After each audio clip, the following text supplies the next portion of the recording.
I'm very pleased to be joined today by Nubia Duvall Wilson, who is an adult survivor of sibling sexual abuse and also an outspoken advocate and activist about this subject and protecting children generally. I'm really pleased to have you here with us today. Why don't you share a little bit about yourself with the audience?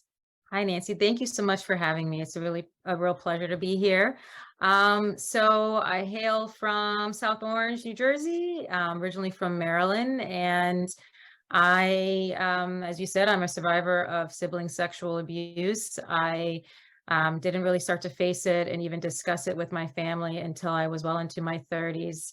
I'm raising two children, a boy and a girl. And so I'm a parent who has learned how to, the struggle of raising children with the intense challenges and fear of their protection and safety from the side of being a survivor of child sexual abuse.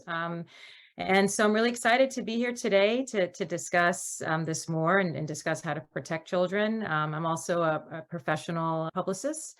I have my own PR and marketing agency. I have a TV and film production company, which was launched after starting to remember my abuse. That's how I got into entertainment, which in many ways I think was meant to be. And so, yeah, I'm a business owner, I'm a wife, I'm a mom. I wear a lot of hats. You do. Yeah. And I'm just really pleased to have you here today. And I'm looking forward to our conversation because, as I was saying to you off mic, I think that the information we have to share is super important for the parents and even others who are listening, because people, after listening to some of the content of the SiblingsToo Day, will want to know more, but not necessarily know where to go get the information. And so we're going to be sharing some of those resources, but we're also going to be sharing the importance of those resources and the importance of continuing one's own education and building one's knowledge about this subject. So let's dive in and talk about some of the resources that are out there, okay? And I want to start with, I think one of the best websites I'm aware of in terms of online resources is SiblingsSexualTrauma.com. I just want to remind people too that all of these links will be in the resources pack that people are getting. But it's one thing to have it on a page in front of you. It's another thing to get out there and actually take a look at these things. So at SiblingsSexualTrauma.com /helplines, there is a whole set of international and regional helplines, resource centers, and everything there on that page, starting with worldwide directories. And I think that for anyone, regardless of where they are in the world, this is the place to start, is on this particular page. And for me, a couple of the main resources internationally, just without going into regional or particular countries, is the one that's called nomoredirectory.org. It's multilingual and it can point people based on their needs and what they're looking for to resources in their part of the world. Is the other one that's also mentioned throughout various countries and also as an international one is whatsok.org. And why I think this particular site is important is because it helps people, young people too, determine for themselves, if they're concerned about their own sexuality, their own sexual desires. So you've had a look at that site. What did you think of it? I thought those sites were great. I mean, one, I'll say for the international site, No More. I'm someone that often traveled to get away from my trauma, and I lived abroad for many years. And so if I had been a bit more forceful and aware of why I was running so much, but actually, even during that time, I unfortunately had experienced some assault. And I remember thinking, I'm not quite sure, like, what do I do? Like, I was in Taiwan, like, I don't even know what the 911 is here, I Yeah. just moved here a couple months ago. I'm still learning Mandarin. And if I had been informed in advance that, hey, there's a website you can go to, there's numbers you can call internationally to get help, that would have been really beneficial because my community there also didn't really know Yeah. what And resources were out there. it's sort of a great way to start with any from a research background, you sort of go global, as it were, and you find different avenues, and then you bring it in a little closer to home, or a little bit closer to your need, or the resource that you're looking for. So yes, those global things are very important. And also, I think, to those people who, those families who move internationally and perhaps live in another country for a few years. You might be, you're in the States, I'm in Canada, and so I know to phone 911, and like as you were saying, or 988 for mental health now, in North America and other parts of the world too, I think. But you know, when you move to a new country, you don't really know where your resources are. So some of these worldwide resources regarding sibling sexual abuse specifically, and also child abuse generally, the resources are often overlapping, are good things to have. And again, these are all at SiblingsSexualTrauma.com.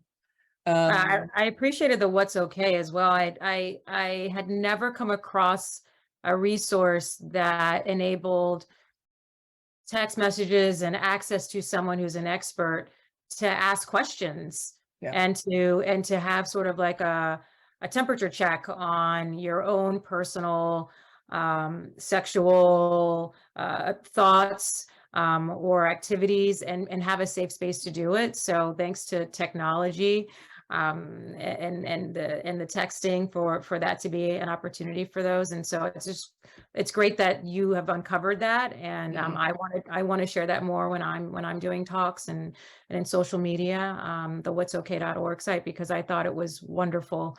And it's something that is needed to feel like, hey, you know what, I think I might have feelings of wanting to do things to others, and that might not be safe, but I'm not quite sure, and I don't know what to do, and I don't know who to tell. To be able to have a non-judgmental place to go is really important. It absolutely is important, pardon me, is important for those youth who may be considering, in particular, you know, assaulting or crossing the line with their sibling. Another one like that is Stop It Now, and Stop It Now has been, and the people from Stop It Now have been a part of this SiblingsToo Day already. They have quite a well resourced website, and they too are motivated to support people who are having thoughts and behaviors that perhaps are unmanageable for those people. And I think that's really important, that those people are served too, not just people who may endure abuse or you know, be a survivor of abuse, but also the person who is trying to figure out their own behavior. Because I'm not that person, but it must be extremely daunting to be that person who has crossed the line or is thinking about crossing the line, doesn't know where to go.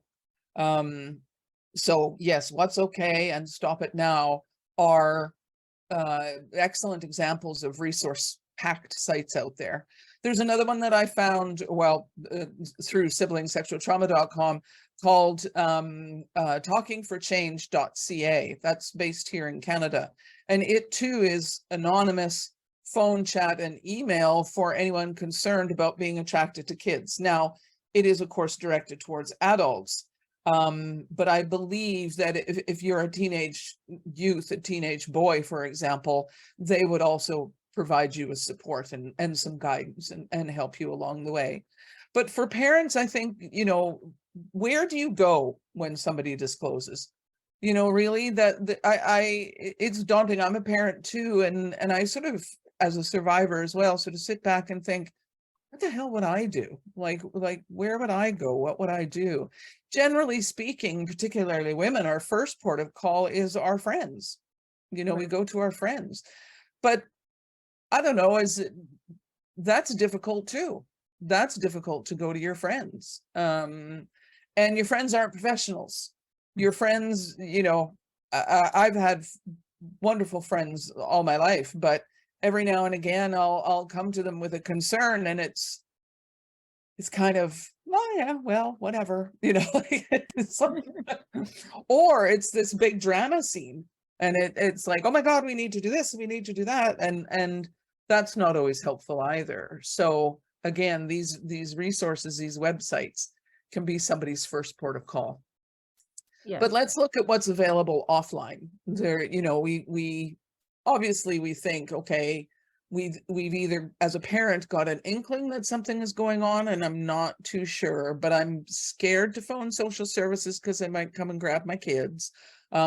Ditto with calling the police or something like that. So what sort of offline resources would you point people to if somebody came to you?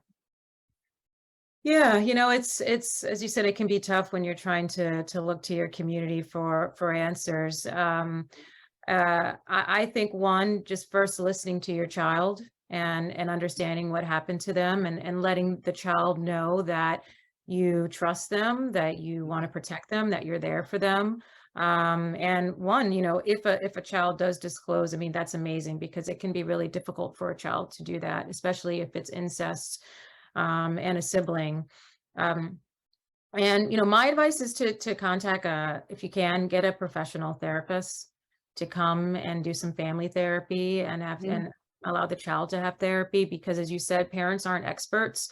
There's a nonprofit that I had come across called Darkness to Light, mm, and they're based in the US. They actually have a training program that parents can do. I think you give like a $5 donation or something like that to have access to it. But they created the program for educators as well, mm. to help them spot sexual abuse in children. But I've always advocated for parents to take that class. I've taken it, it's online, and it allows you to, one, see the signs, to learn what the signs are if Mm. your child has been abused, and asking the right questions. But then also it will advise you on like those next steps. What are you supposed to do, right? And you can, especially if it's a relative or sibling, it's a different story. But obviously, if it's a stranger or someone that's not living in your home, and you don't want to do this, you can call the police and do a report and all of that. That's Sure. one avenue. But when it comes to your relatives and when it's incest, it's a much more difficult situation. It To is, yeah. And it might not be your goal. Even when I disclosed, my goal wasn't to send my brother to jail. My Mm. goal was to heal, was to bring the family together and heal. And so that's why I advocate for doing research. A lot of times your insurance company, at least in the US, can advise you on therapists who take your insurance. So many do. And I know Mhm. that therapists can also be on short supply these days. But if you have insurance, I would start there, because therapists can be expensive if you are paying out of network. And so start there, because the goal, in my opinion, your goal should be to understand why it happened, why the sibling or the relative did what they did, Mhm. and try to get them help versus trying to criminalize the situation. Absolutely. Sometimes the police do need to be involved for sure.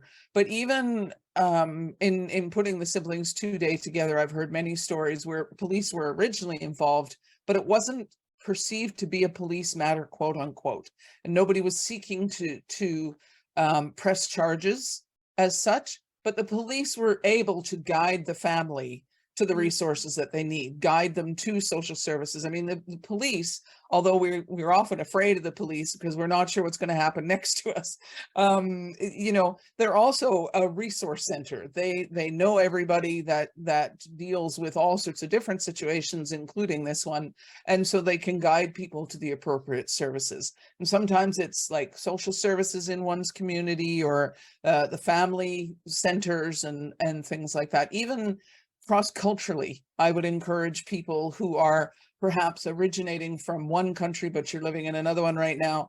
Your community may have a community center. Your community may, have set up various resources there, particularly if there's language differences and stuff. So and finding those centers as well, because I don't think parents in particular, understand, I certainly didn't, that there is a wealth of resources out there. Sometimes they're a little hard to find, depending on where you are in the world or even in your own country. But generally speaking, there are professionals and experts out there who are able to provide you with support. Mhm. And now, as you were saying before, with online resources as well, they're there. And I think, you know, one of the hurdles that parents need to get over or get beyond in this case is thinking that even if you just have an inkling that something might be inappropriate between your kids, it's not a reflection of you as a parent. And nobody in particularly in the professional world is going to be judging you. I think one of the messages that I've heard several times in conversations for today's event is that, you know, the numbers are high. Nobody is alone.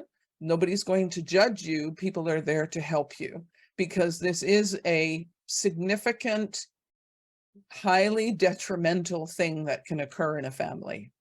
And as the various other people said, sort of, you know, put a little bomb in your family and blow it up.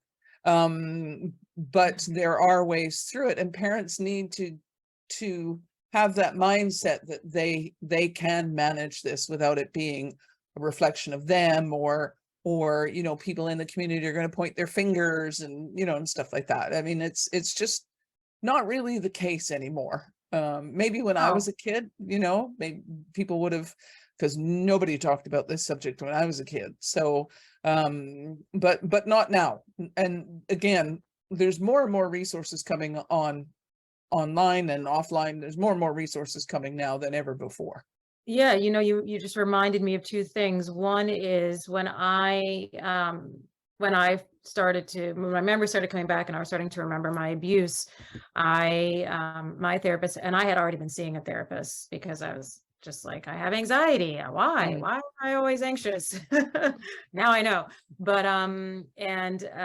so one of the things that she advised, she said, well, you know, you should go on RAINN because RAINN, Rape, Abuse, Incest National Network. She said, because I know that they have a lot of different resources. And that's where I found a support group, a local support group in my town. But a lot of people forget that there is the I in RAINN, incest, and we think of it as just a rape abuse network for non-incest activities, and that's not the case. And I would advise parents to, what's nice about RAINN is that they have hyper-local resources, right?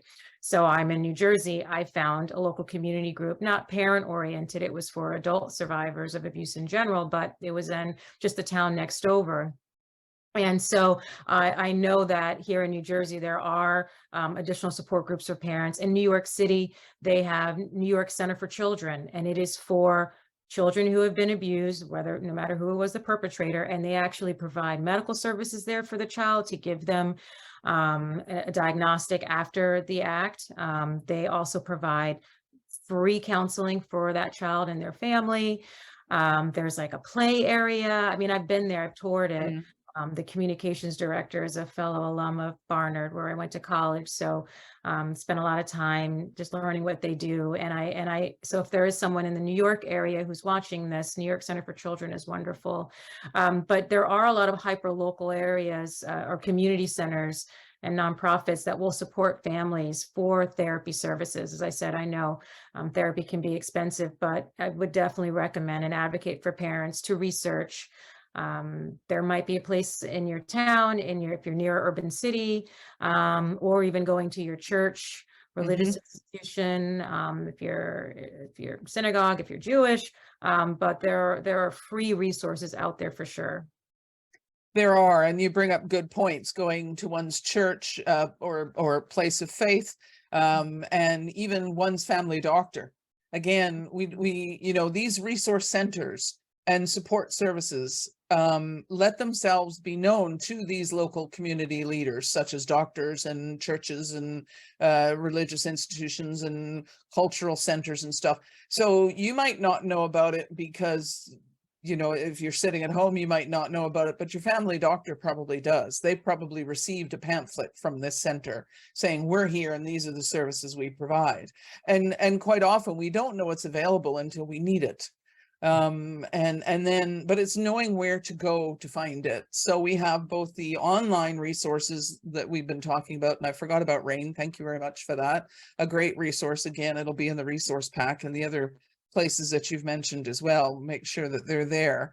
You know, there's these bigger organizations and they're online and they're also local. And then there's smaller organizations. I know a couple of support groups that are just made of local therapists, and they provide just for the local community. So, you know, they're not going to have a big website and they're not going to have that, but they are there.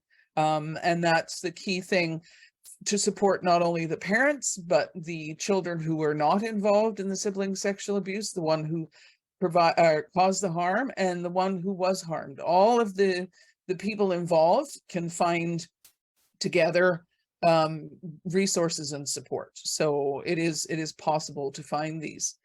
And one of the messages that, you know, I really wanted the SiblingsToo Day to give to parents in particular is not only there's that message of resources and support is out there for you, and that you're not alone. There is ways that you and your family can manage this situation. But also, you know, it's been mentioned in a couple of other calls, parents being knowledgeable not only about the subject matter, but all the resources and information around sibling sexual abuse before it happens.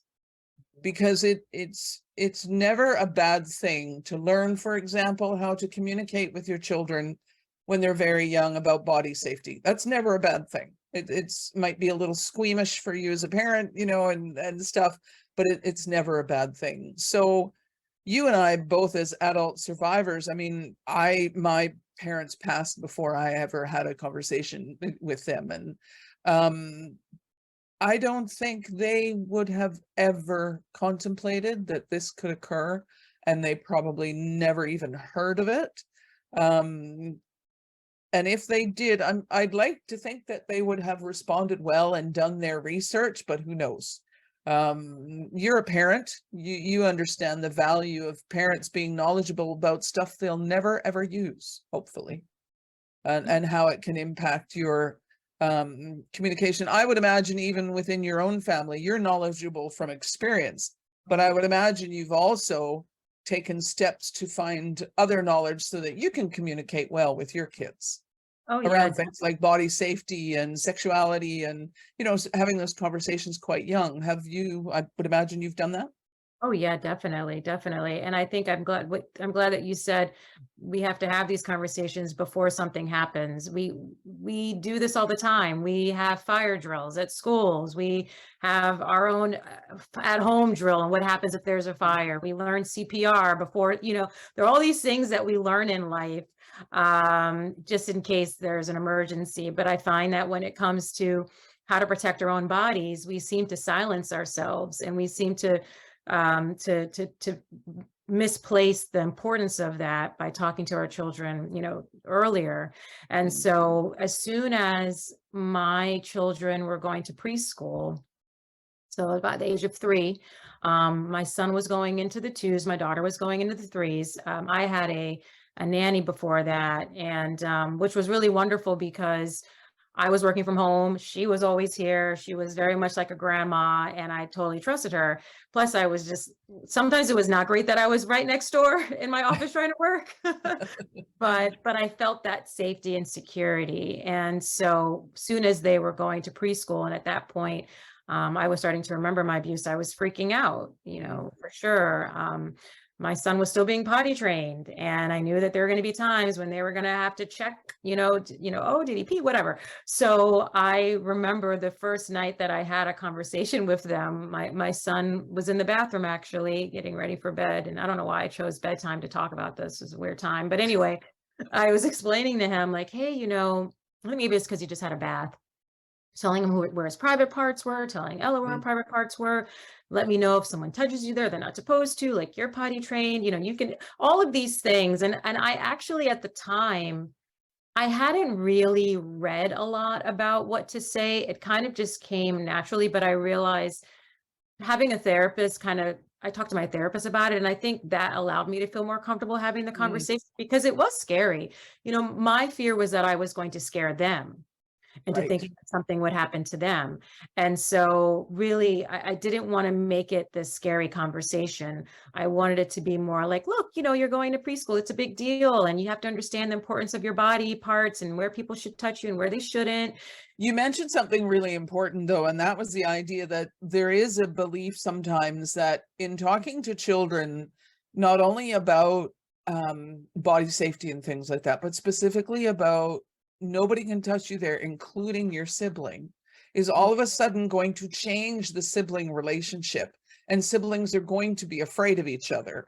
And that's a myth, but it prevails that parents are worried about this idea of, I'm going to, and having a conversation that includes anything about siblings, I'm going to plant this seed that you should be really afraid of your sibling, particularly your older brother, because it's usually older boys, not always, but and that's an illusion that parents need to not buy into, because in fact it's not that way at all. And I have spoken to many people over the last few years who, I sort of say that to them, and they would say, you know what, if my kids are a little bit worried or a little bit concerned to the point where older brother Johnny doesn't put himself in a position where he may choose to act out on a behavior, and little sister or little brother doesn't allow Johnny to come into their room and close the door behind him or something like, I don't mind if that's what the conversation does to them. That's okay. Is because while the concern is real, it's very small that you would make your kids afraid of each other. That likelihood is so small. But the devastation of sibling sexual abuse, because you don't have the conversations, not because, but that can be a contributing factor. The devastation is real, it's significant, and it's lifelong. Even with intervention and support and therapies and stuff like that, the impacts are still lifelong. So they can be harnessed and, even leveraged in certain situations. So it's okay to have the conversations that it's, stranger danger, weird Uncle Bob, and, the kid down the street or something like that. And maybe your sibling too. That's an okay conversation. And one of the other things I always think is funny with kids, of course, it's the parents that's more worried about the conversation than the kid ever is. And I don't know how many times, I have heard stories about people who spent weeks freaking themselves out about having conversations with their kids, and they bring up a subject, and the child asks a couple of questions and then goes, "Is that it? Can I go now?" And then they're gone. So the parent is like, "What?" So yeah, it's funny the way that, as adults, we tend to freak ourselves out more than kids ever are. And I would rather, quote unquote, impact the innocence of my children through conversation than have the innocence of my children impacted by sibling sexual abuse. That I would certainly prefer to have happen that way, so. You made me think of something which was triggering for me at first, because my children are very close in age, and my daughter's the older one. They're 15 months apart, and it's actually raising them is what triggered my memories and brought me to where I am today. And so because they're so close in age, they wanted to take baths together and have slumber parties together. And I would always be like, "Oh my God, am I doing the right thing? What if I let them take a bath together? What's going to happen?" And, and, my husband would be like, "It's normal." My therapist is like, "It's fine." But, I was freaking out. And there were times when although I never had that particular conversation with them because I was just too much in the mode of like being triggered, I remember saying to them like, "Oh, give each other space, give each other space." And so what's interesting is, just looking back, my children learned how to be in, I guess you could say, like more intimate spaces together, whether it's sleeping in the same room or taking a bath together, and understanding the value of giving each other space in a very organic way that I didn't, and at the time I was so paranoid that I was doing something wrong, but really it was fine. And we were teaching them, I guess you could almost like teaching by doing, teaching them like, yeah, you can have a slumber party in the same room. You have your side, you have your side, and there's nothing wrong with that. Give each other your space. Although we never had like that proper talk with them, I'm happy to say that through our actions, they understood the space. and the boundaries, Well, I think that's probably because you put some attention on it and you created, as you say, those organic conversations. It doesn't have to be a sit down chit chat. It can come when somebody's asking a question and you're reinforcing the idea of personal space and private parts, and these sorts of things can come as a sentence in the middle of another conversation.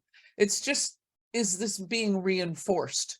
I've never known a one and done kind of conversation to work in this subject matter. It's these little things that we do on a regular basis when we just take those, I guess you'd call them teaching moments, and add in pieces that can reinforce the messages that we're trying to have our kids, or are trying to have for our kids. And that's about the best you can do as a parent. Because we also know that there are some amazing parents out there who do everything quote unquote right, and still sibling sexual abuse occurs because of the choices of the usually older child. And that still needs to be dealt with, and denial and being dismissive and not following one's own gut is good for the parent. It sort of defers the responsibility to something else, but in actual fact, it's really negatively impacting, if not destroying, the lives of both kids, both the one who caused harm and the one who was harmed, if not the other kids who may be in the family as well, who weren't involved. So again, it's reinforcing the idea, this whole event is to reinforce the idea of parents, this is what sibling sexual abuse is. This is the research. This is what we know. This is the stuff that's going on right now in the academic world, trying to understand more. And here's this wealth of resources for you to become more knowledgeable. I want parents to have knowledge, even if they never use it. But as we said before, it can never hurt to know how to have conversations with your kids about difficult subjects, and know how to, plant those little seeds so that when they're 30 and they come to you and talk about a bad relationship that they're having, they're doing it because they feel safe. You don't sit down and have a sibling sexual abuse conversation, but you've created this environment in your family of open, honest communication. And that never hurts. It's so important to do that. We were just talking about that, how, it's so important for parents to create that safe space for their children from infancy on up, to be able to have a child feel safe to come to their parents and tell them if something's happened to them, happened to their body, happened to them in a relationship, all of that. My husband and I talk about that all the time, that we want our children to, when they're teenagers and they hate us, want them to know, like, despite how much you think you're always right and I'm wrong, that if something happens to you, that's okay. Because what could happen is you're a parent that you learn about this and your child is already in their 20s or 30s. Mm-hmm. And what do you do? And I mean, for me, my parents are boomers. So yeah, they didn't talk about this. It was not, and if there was an act of that happened, you just swept it under the rug and you just tried to forget about it. Don't deal with it. So the idea that I wanted to go to therapy and then do community therapy and then talk about it online, they're like, what? What's happening? Can you use a pen name? Yeah. But with that said, I do advocate for parents to realize, look, you might learn about something that happened to your child, and it might be that it was when they were younger, or it might be when they're an adult, but to be there for them and to listen, because it is really, really hard to disclose, especially if it's a sibling and if it's incest. It's very hard to disclose, and you're worried that you're going to lose your family, or that people are going to ostracize you, or people are going to think something's wrong with you and not the perpetrator. There's all of these things that go through your mind. And so to be able to open up and tell a family member what happened to you is really powerful. And so, I advocate for parents to inform themselves at that time as well. If they failed to have those conversations when their children were younger, it's not too late to inform yourself on, how do I support my adult child who has experienced incest and abuse, because those resources are out there as well. And we're parents, we're not going to know everything, right? We're not the experts on everything. And so really, yeah, your children sometimes expect for you to be these knowers of everything. And so it's okay to admit, to be, look, if you're a parent and you're 60 years old, and say, hey, you know what? I don't have the answers. I need to inform myself. What should I read? Like I gave my parents things to read. It's like, hey, you should read this to understand what PTSD is and the triggers. Like I said, I had to tell my mother a couple of years ago, I don't want hugs from you. Yeah. I know that was hard for her to hear. It was like, I just I don't want hugs right now. I need you to understand that. Yeah.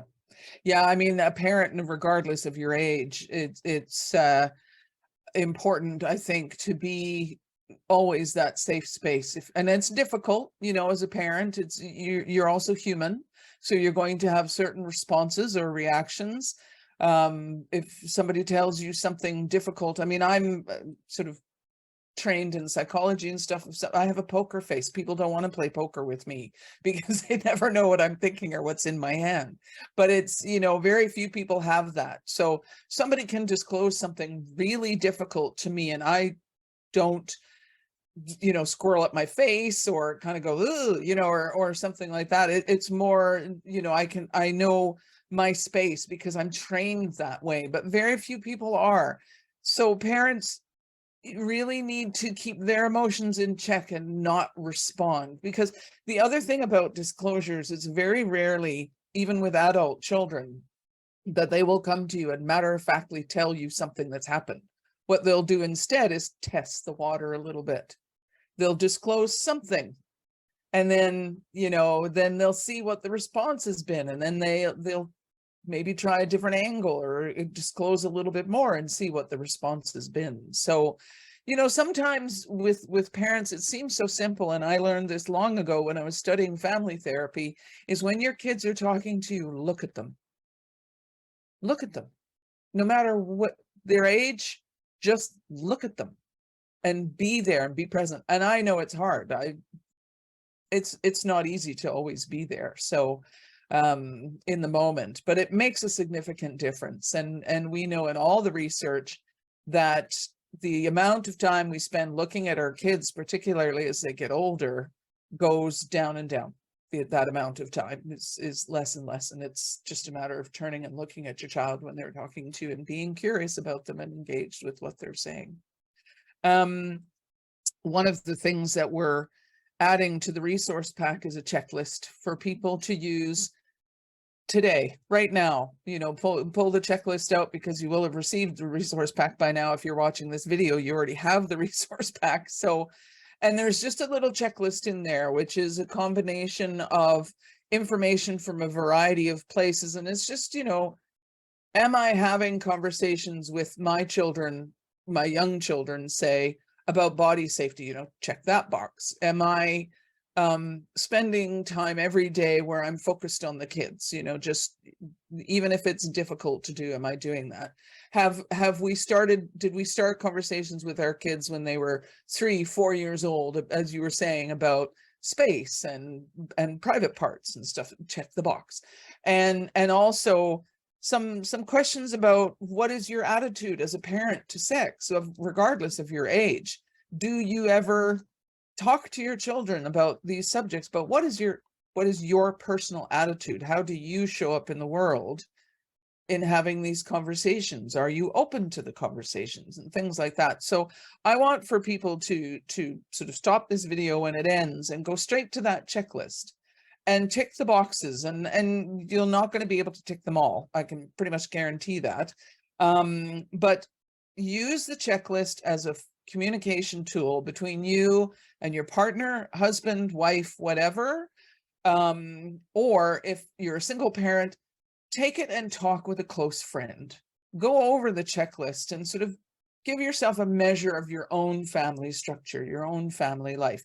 It's not sort of, oh, I ticked all the boxes, so therefore we're totally safe, from all kinds of abuse. It's nothing like that at all. Excuse me. But it does give people an opportunity to have a conversation and just to check in with what their family is doing. There's not that many resources like it out there. You don't see, oh, here's a checklist for you. But it can be helpful as a conversation, gets a person thinking. And then it can also help a person, a parent, to guide them through the resources that we're sharing. Maybe they'll read something and go, oh, we're not so good at that. I need to learn, as you say, with your contact, teaching parents how to have these sorts of conversations. And there was that online thing that you mentioned a few minutes ago. And it's like, oh, maybe I need to go do that.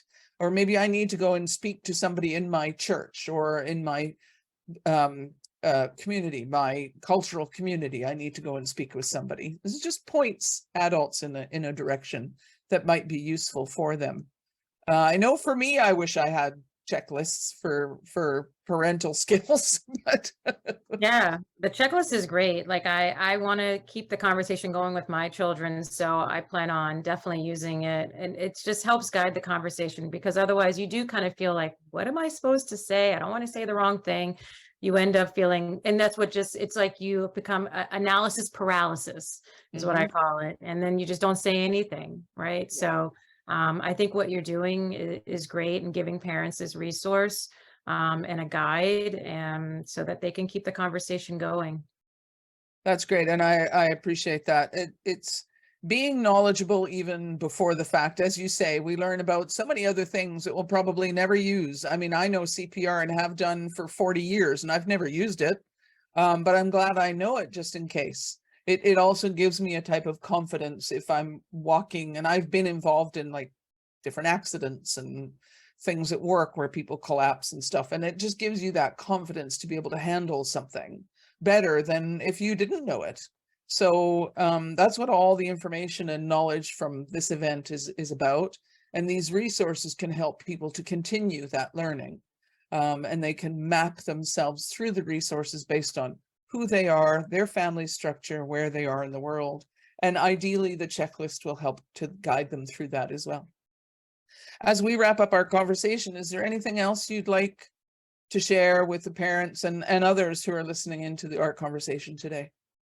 I think I'll just say, just try to be as educated as you can be. Don't be afraid of this topic. It's really important. And continue to communicate with your children that you are creating safe spaces for them, and that you're there for them, and that you will want to continue to listen to them as they age, and feel open to discussing difficult topics with you as a parent. I think that's just so important, having that safe space for a child and for a teenager as they get older. Because as you said, you can talk to your friends, but they're not always going to know. And if you're an informed parent, you can provide resources and gateways for them to access more information better than perhaps a friend could that hasn't been in a situation before. That's absolutely right. And, thank you so much for your time today. I really appreciate it. There's been so many people who have contributed their time to the SiblingsToo Day, and it's been a pleasure getting to meet you and know you over the last little while as we've been connecting. And I look forward to being able to keep our conversation going into the future. But thank you so much for your time today. Thank you so much for having me, Nancy. This has been really nice. Thank you.